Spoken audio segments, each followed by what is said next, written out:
their passion projects. We had they want to make 100,000 before December, maybe 500,000. It was a great goal there. They want to help charities. They want to help their local businesses and their friends. A lot of great stuff in the mindset. We went through how to do a 10-minute business plan, right? It's just a simple business plan to get them started. We spent 3 sessions in lead generation because it's all about generating leads, keeping the pipeline strong. All right, and we got lead conversion this morning, and then I just went through working with buyers and working with sellers, the seller presentation, and we're getting back here to the back of the house now, starting off with your session. And so I told him, I know you're a team leader. Let's do a mic check. Let's make sure we can hear you loud and clear. If you want to unmute there, Jason, we'll go ahead and let you come up on the. Yeah, Tess, can you hear me? Can you hear me? Yeah, yep, you're coming in loud and clear. Good to have you, man. How you doing, man? I know you're I'm just doing traveling. fantastic, man. He was down at the Bad Bunny concert last week. I was trying to organize this with him, and I hate contacting people when I know they're away because it's like I try to respect time. So, but it's that time of year. It's back to school. We're getting into quarter 4. People getting the last summer vacations out. Man, there's a lot going on. So I told them, hey man, we're gonna bring you on, talk about your journey. Hopefully you can help them connect with what they might want. But I told them that you're a team leader, that so, and I don't, exactly how long have you been in the business, or what's your experience level? Since 2012. 12, okay. I was like, look, to run the team he runs, I know he's been in for a long time. I just didn't know exactly. So I've been asking them. Hopefully they got some questions for you. I told them to write down some stuff, but I don't know. Did you have something you want to share with them as far as the presentation, stuff like that, or do you want to do a Q&A and you just introduce yourself? Well, I've been in the business since 12, and I started my team in 19. Okay, good deal. Yeah. But no, I just did a Facebook class. So, I mean, if they want to ask questions, I'd love to, to kind of get them out because that probably helps someone. But if they want, I can talk about my journey. I can talk a little bit about how to make some money, how to get to that 100K. Yeah. Go kick off maybe the start of your career and help them kind of piece together their roadmap for what they're about to embark on. And so, if you want to talk a little bit about your journey, man, introduce yourself. I'll let you take it away with the spotlight, and I'll hop back on if we start to get some Q&A and stuff. So Go ahead, run with it. So a little bit talk about my journey, and then I'll talk about them and stuff like that, like how to. Yeah. Cool. Awesome. I buy rental properties. I don't know if that's going to help or be relevant, but let me know.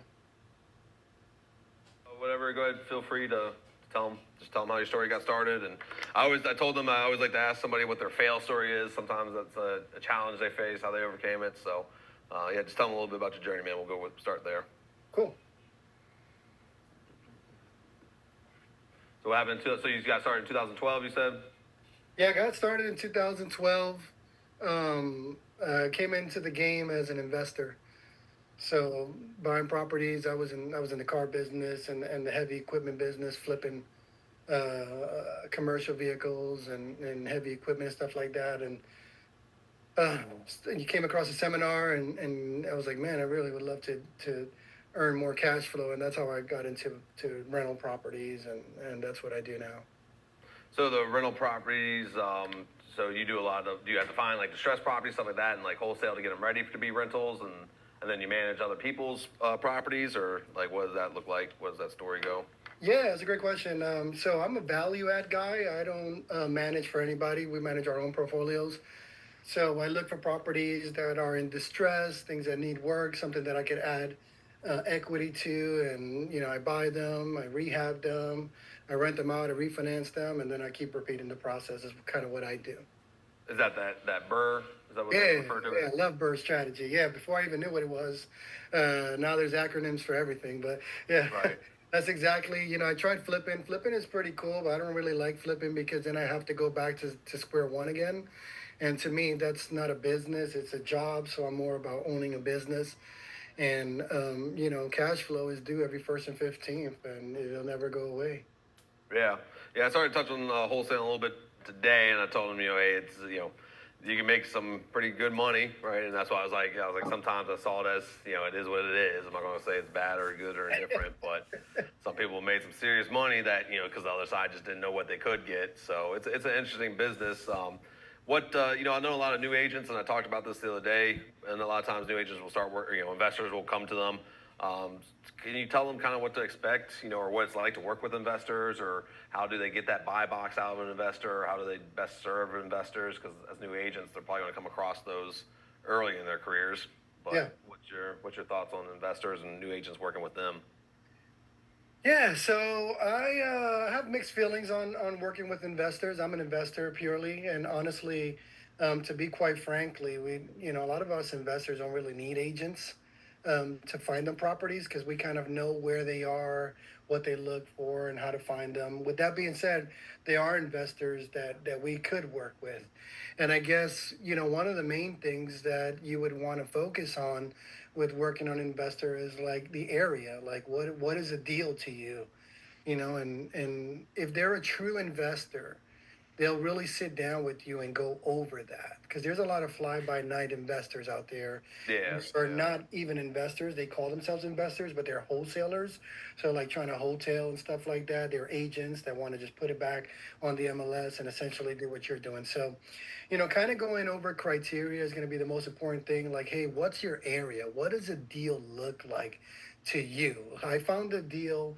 What does that look like? If a true investor, I'll tell you, hey, listen, this is what I'm looking for. Anything between 2 and 20 doors is what I'm looking to purchase right now. Has to need work. Can't be in excellent condition.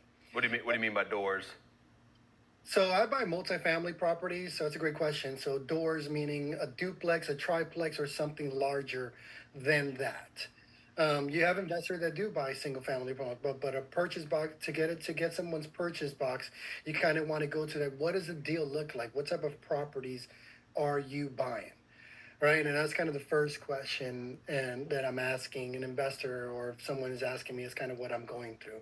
And then I tell them the cities that I work in. I work in specific cities. I live in Haines City, so I only go out about an hour. Anywhere an hour away from where I'm at is I am a potential buyer for you.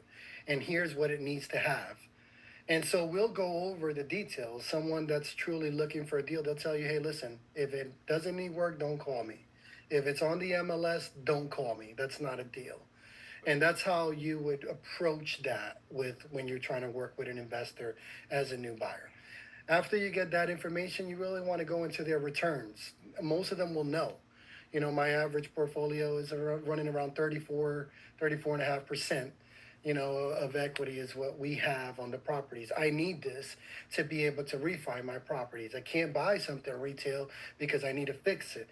I need to rehab it. I need to have enough equity for me to be able to raise the value of that property so that I can take it back to the bank, get all my money out, maybe a little bit more, and then go into, refining and buying another property. That's why I need to have that much equity in the property because I'm going to refinance it.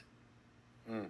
Right, and that's I tell them that I like to tell clients or tell them like what you see on Zillow is the leftovers of the leftovers of the leftovers, because if it's a good deal, I'm buying it. If I can't for whatever reason, then somebody in my office probably will, and if somebody in my office doesn't, then some investor or client list that we have in that office will probably get after it. So yeah, once you see it on Zillow or MLS, it's usually already too late. And so Yep. it's about having those boots on the ground that are out driving around and call stuff in when they see it. And that's going to be critical. What do you, being an investor and all that stuff? How do you feel about Airbnb currently? What's your thoughts on the short term rental market? Yeah, that's a good strategy. There's investors that buy that type of property. I think it's a phenomenal way to hack into to generating some additional income. It has its pros and its cons, so there's a little bit more risk on there. You have a lot of turnaround and competition in today's market because there's so much Airbnb. Um, Yeah, that's a lot of places starting to crack down. You're starting to see jurisdictions, try to stay away from it, and we're having that issue out in Cocoa where I'm at, and you've heard New York City passed the law. It can only be one name, or one. You can only have one to your name or something like that. So I know there's been some fear mongering out there that Airbnb is dead, and I don't think so. I think it's still oh, always been true that it's just you have to provide an experience, and that's at that small level, it's going to be hard to compete against like a Hilton that can put out this whole hotel with on pool and all that.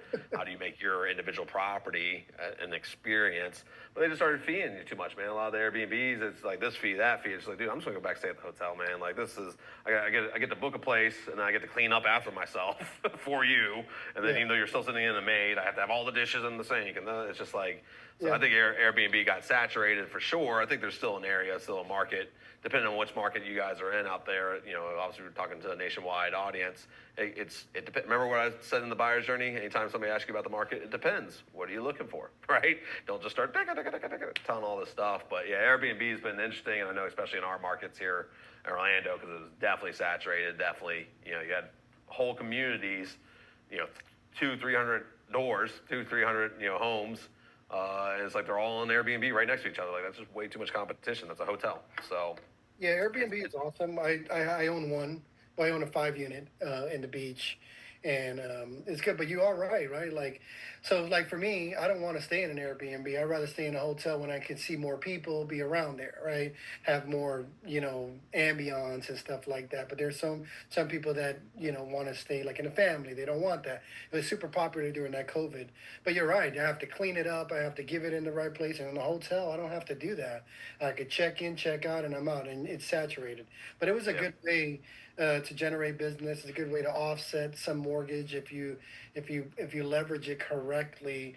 It would be a good strategy to maybe have one or two vacation homes that you can offset some of the cost there. I think there's a buyer for everything, and to your point, saturated. At one point, I'm from New York City, so at one point when Uber came in, everybody said the yellow cab was dead.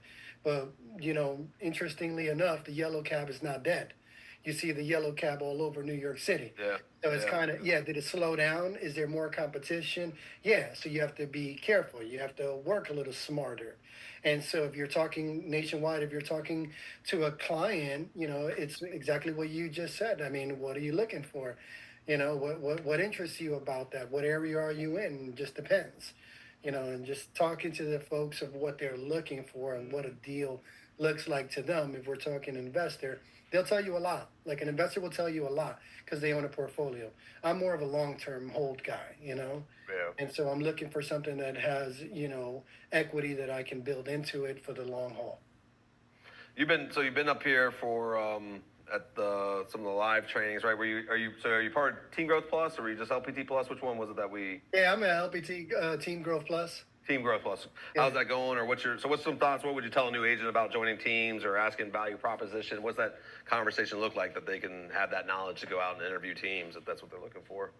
Yeah, I think that if we're talking to, it just depends what I guess you, how far are you trying to take this, right? Like if I'm talking to a single agent or a team agent, right? Are you considering both? If I'm going in as a single agent, I'm gonna have to do a lot of the work up front, figuring things out.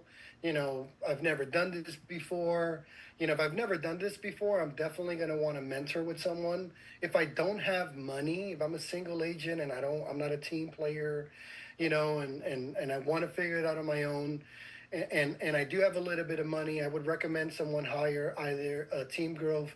I guess we have mentors here in LPT where you don't have to join a Yeah. team. You can hire a mentor to get there. The second step would be hire a coach. If you want to go at it on your own, my recommendation is hire a coach.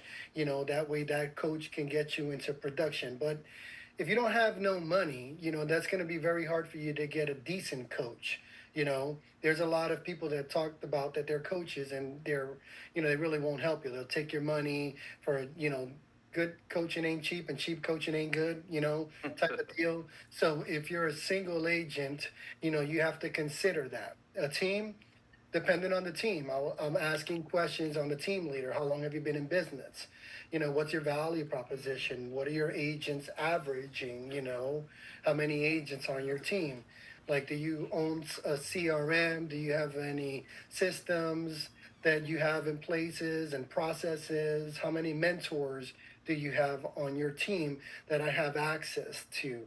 And what is ultimately your team doing for business? So a tip I would give all of you guys is don't ask for leads up front. Don't ask if the team has leads, because leads are general. Everybody, you have a cell phone. Everybody on this call has a cell phone, meaning you have contacts in that cell phone. If I don't know what I'm doing, I'm going to tell you I have leads because my cell phone has leads that you can call. So you don't really want to start off asking a team leader if they have leads. You kind of want to find out how long they've been in business, kind of what are their processes. Do they own a CRM? What's the system that you guys are using? What's an average agent generating an income on your team, right? What does Yeah. that look like to them? GCI. You Yeah, know, what's yeah, the because we drove that home yesterday, and that's in my lead generation class. I illustrated. Look, everybody you meet is a buyer or seller. Do they own a home? They're a seller. Sooner or later, they're going to sell, and you just need to connect with them, cultivate the relationship. And so, yeah, I mean, I like you diving into it specifically though, because I told them, hey, make sure you know the team's value proposition, and you hear that reiterated a lot. But give them the specifics of, yeah, ask what CRM do they operate out of. Give me an example, right? Review. yeah. Let me talk to one of your top agents. What's their GCI? That's critical stuff. Yeah, that is, and I'll give them a different tip here once I'm done here, but I'll give them a good way of asking questions. And here's what it is: if you've never done this before, splits don't make a difference. I bring in a lot of agents that have been at 100% brokerages for 1, 2, 3 years, and have only done 2 to 3 pieces of business. So you can have as much commission as possible, but if you don't know what to do with business, if you're not getting business, the split is not really important to you. It becomes important when the team doesn't have a VP. Like if they don't have a value proposition that's going to get you from brand new agent to top producing agent within a certain amount of time or moderate agent, that's something that you need to consider. And instead of asking them to give you 2 or 3 agents to interview, I would go on their website, I would look at some team members on their website, and I would randomly pick 2 or 3 agents and ask for feedback on their team. Ooh, a lot of team leaders not gonna like this one. But this is how I tell all the agents to interview the team leaders, because if I'm a team leader and you ask me for, 2 or 2 top good agents, I can give you 2 of my top 3 good agents and they're gonna rave and fan me. But you want to talk to different types of agents in there. You want to randomly pick them so that you can get true feedback. What is it that you like about this team specifically? How's the culture? What's the training like? Is it recorded? Is it on demand? Is a team leader active in production, or is he just, out there recruiting agents or coaching agents? So if I'm a brand new agent and I want to get into production right away, I'm highly going to recommend you guys interview teams, because teams can cut your learning curve by drastically. The right team, right? If you do the right things and you ask the right questions, and feel free to Google me. My name is Jason Prado. I can give you a list of questions that you can ask no matter where you are. I have agents all around the country that I support, help, I collaborate with. We got a lot of referral partners. So if you have a client in Haines City, Polk County, with the mecca of new construction, I'm your guy. But seriously, if you need something, we're here to help. Team leaders, the real team leaders, they're gonna help you. They're gonna ask you what's your goals? What are you looking to accomplish? When was the last time you had a sales job or a customer service job? And if you haven't, you really want to join a team, because you're going to like real estate way more if you do that, because the good teams, they have training, they got resources, they have information, they got mentors. Like we have mentors and coaches. Those are 2 different people, right? That are going to be able to help you get into production. I mean, we're known for an agent excellence process. We got a 7 week boot camp we put our agents through, and brand new agent, I can get them into, 2 to 3 transactions within the first 7 weeks. That's because what we do actually works. We're in the trenches with our agents. We're not theory based. We're actually, working on stuff. Like I just finished a Facebook class right now with agents from other markets right now. I just had Lisa Spencer's daughter here, helping me with some stuff, and I'm helping her with some stuff. Is That's how we collaborate. Yeah. Want to collaborate with people. You don't want to, just pick the first team that you come in contact without doing some research. So I highly Yeah. recommend that. If you're a single agent and you have a little bit of money, I highly recommend you connect with LPT Plus. We have a lot of good master classes and mentors in our program that are going to be able to help you. With LPT Plus, you get 2 additional master classes or masterminds that you're a part of, and that group is kicking butt for sure. Yeah. No, I appreciate that. We haven't had a lot of time to dive into the LPD Plus or the Luxury Preferred Network or some of those other ancillary things that we have. And so, yeah, that was one thing I was going to ask you. How have your experience been when you come up to these trainings? Obviously, we want everybody to engage as much as possible. RP just announced for the fall conference doing the layaway, if you will, or doing the pay at closing He is option for the awesome. ticket. Huh?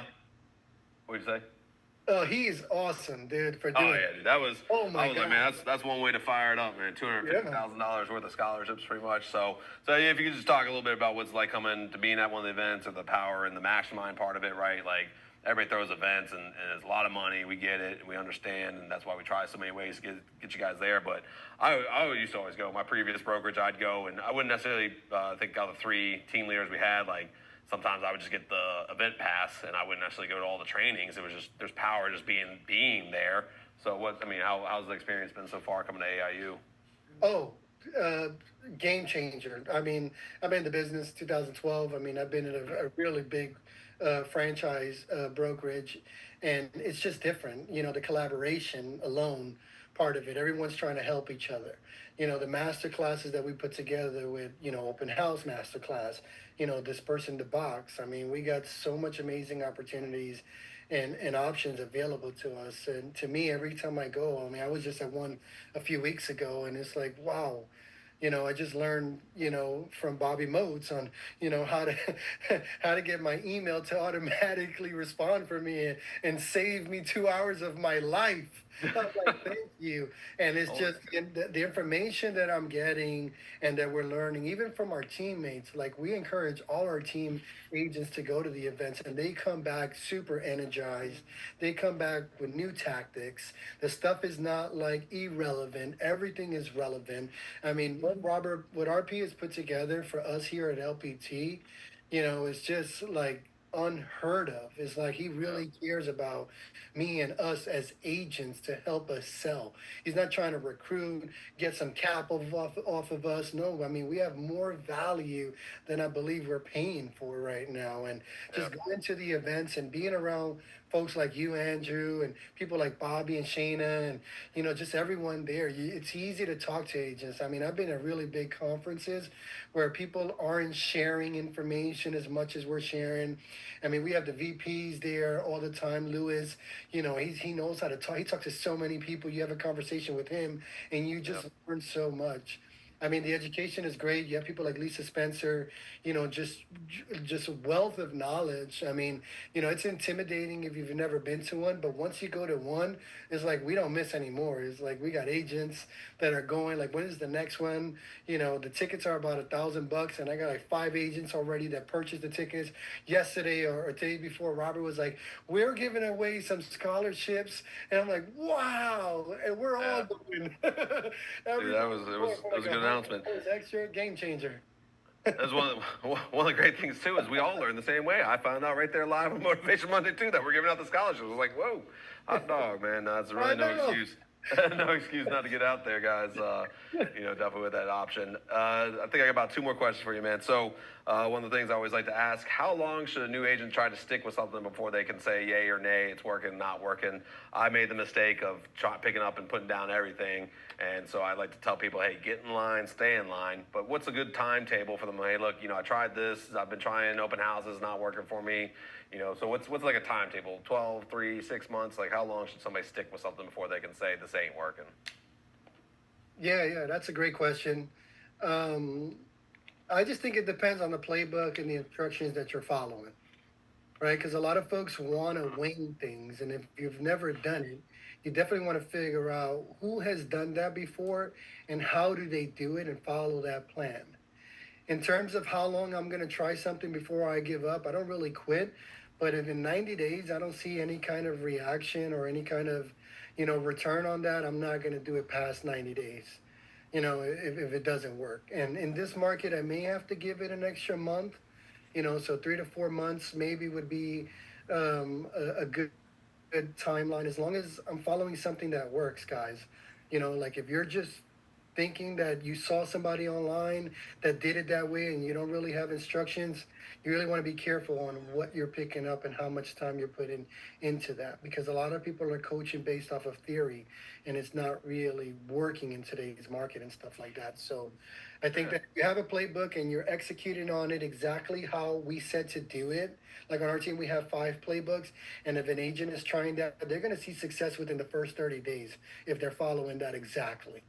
Right. And so open houses, that's a long term game. Right. But you could also get some short term rewards on that. I mean, we have a brand new agent. She's 20 years old. She followed my playbook. She got a listing appointment and a buyer, and that seller has a sister that's going to sell. So the average price point was around 330,000. So she's got about $660,000 worth of potential listing and a buyer that came to her open house because she followed the playbook exactly. Now, everybody won't get that same success, but you can because there is opportunity if you're following the right things. But to answer your question, I think 3 to 4 months is a good rule of thumb for you to follow something. 30 days is just not enough. 2 weeks is just not enough, and it could be a bad month. Like we had back to school, that was a bad 2 weeks Yeah. because people were coming off of vacation. Some people were getting ready for school, so that's a month gone right there. So you have to be careful on the season that you're trying something. And right now we're going in to the slowest season, which is the holiday season. But the buyers that are looking in this market are serious buyers. So if you do find a client in the next 4 months, those are serious people, but you got to be out there putting in the work and executing on your plan. Not like onesie or this week I'm going to do this, next week I'm going to do that, and real estate doesn't work. No. What is your plan that you're following? Yeah, I think the critical part was just said, if it's a plan that you have the evidence it works and it's just not working. I typically, because I mean, that's a varying answer, guys, and there's can be tons of factors. So that's why I like asking it, 'cause just curious. And like I said, the key part was he's like, if it's a system that is working, other people, other places, or, it should work, it's just not for you. Yeah, I think that 3 to 4 months makes sense. Typically, I tell people, like, usually when I answer the question, I say usually 9, 6 months at the least, because you do have to go through the different seasons. Like they're just, I hired a health coach, right? And I started in March. I just started that relationship, and I have this little girl now that's in my life. And then we went in the summertime, and she's out of school, and it's like, I paid for the 6 month with him, and I'm like, man, I might have to go for the 12 months because I'm already seeing a little bit of a difference in the 2 weeks she's been back to school, and now I can get a routine. So it's kind of hard to just say after 3 to 6 months, like, nope, not working. It's like, man, it could be spring, it could be because it's summer, But again, if it's a plan that is working for other people and you're just not seeing it, yeah, 3 to 4 months definitely, I can see Yeah. that making sense. Yeah, the season is important. Yeah, yeah. And then, like I said, you guys will figure it out for yourself. Ultimately, and I told them too when we started this out, like, in the very beginning of my real estate career, I knew for a fact, whatever, I was at least going to beat that, 86% of the industry leaves in the first 2 years. I was like, no matter what, I'm going to beat that. And then whatever comes after that, I want to stay. But what happened in those 2 years was I went through enough trainings and this and that, and I learned other things. I'm like, it's going to happen. Like, keep hitting this pinata, it will break. Or you're chopping this tree, it will fall. I just can't tell you 100% because I don't know how heavy your swing is. So until we see it. So that's, just you got to determine. But yeah, in the beginning days, I did Zillow, and then I did open houses. I did first-time homebuyer workshops. And what happens is you get in line, and like I said, that first open house, I was sweating profusely. And the first guy walked in and was like, hey, man, are you lactating? And I was like, good golly, I'm going to make sure I bring a shirt. So I started learning those lessons, but then I stopped doing open houses. And I went over and started doing first-time homebuyer workshops. So now I go to the back of that line, and I start going down the thing. And once you know it, I got a client. I told you all my second deal was the first-time homebuyer workshop. And so what I do, I stopped doing them. It's just like, dude, I'm just like, ooh, new shiny thing. I ran over here and started doing that. It's like, dude, it's crazy. You're seeing the result. Just stick to it. Just gotta have some fortitude. The last thing I want to ask you, like I alluded to it earlier, I always like asking for somebody's fail story or a time you had to learn a lesson. Is there any that stick out in your luscious career since 2012 doing real estate? Any that you're like, man, I went to go do this thing and it just blew up right in my face, and I do not suggest somebody do it. Wholesaling. Wholesaling? Terrible. No, I get it, man. I get it. I told them earlier, I was like, look, I'm not going to degrade wholesalers, and there's definitely, there's money to be made, man, but it's, you're in there with the sharks, dude. When you get into wholesaling, man, there's reasons they're not licensed, so it's a bit of a thing. There's reasons. Anything in particular that from the wholesaling, was it just money lost, lesson learned? Yeah, that's a great question, Andrew, because it's true, and they can relate. You can relate this to real estate when you're buying Zillow leads and stuff like that. I highly recommend you not to do that, not to spend any money on something after you have 6 to 8 months of reserves of doing that. So I try to wholesale. I spend a bunch of money on buying leads, buying mailing addresses, and what I failed is that I didn't have a system put into place. So I wouldn't be able to capture leads or know when I got a lead what to do with it because there was just the industry was changing so much, right? So you couldn't keep up with that, and so that was, kind of my failing language into that, and then I started, putting out bandit signs, and that's how I earned my stripes and buying my first projects and stuff like that. Yeah. All right, man. Well, I appreciate it. It's 5:30 here on our time, so I'll let you get out of here. I know you have a lot going on today, and we appreciate your time. I don't know if anybody did have any questions. I know I told you guys to see if you could think of any. Can you please provide those questions to find a great team? I